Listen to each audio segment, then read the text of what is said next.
Hi, my name is Tyler with Electric Personal Training, and today we are going to be going over the bent over row. Now, the bent over row, like many of our other back exercises, is going to be very modifiable to work different parts of the back. The bent over row has the upside of being very easy to be loaded as we're using a barbell, so it's very easy to stack more weight on, but the downside then requires a very high amount of core stabilization. We're going to be holding ourselves in a bent over position with about a 45-degree angle at our torso. Now, this is going to cause our lower back to need to be engaged so that we can both use gravity to row against. That is, if we're standing straight up, we can't really row. If we row backwards, it's going to be more of a stabilization exercise at the front delts to keep the bar out.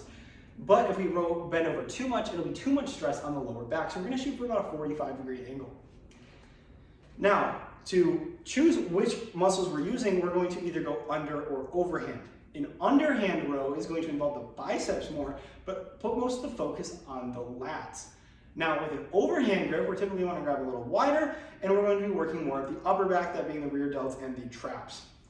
So, what this is going to look like, we grab our barbell, stand roughly shoulder width apart, flat back, bend over to 45 degrees, slight bend in the knees, bring the barbell up to your stomach and back down, and up and back down. Now, we can flip our grip, doing the same thing, overhand, but my elbows come wider now because I'm overhand, working the upper back more significantly.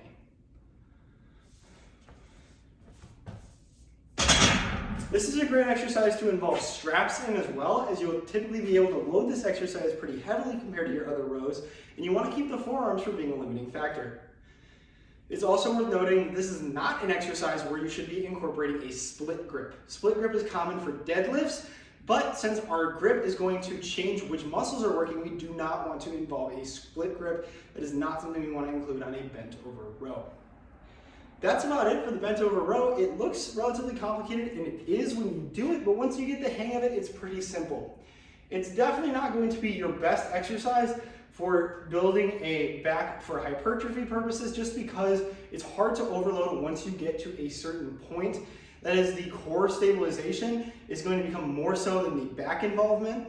However, if you're looking to build overall back strength, it's not a bad option to include into your routine, and if you enjoy it, it's not a horrible option, but it's worth noting that it does have quite a bit of shortcoming when it comes to internal stabilization being required, as it's going to be one of our most stabilizing intensive exercises as far as back exercises go.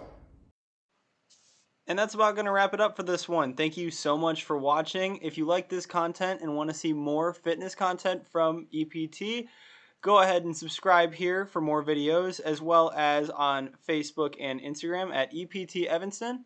And if you haven't already, check out our free fitness tracking app on the App Store for free, available now.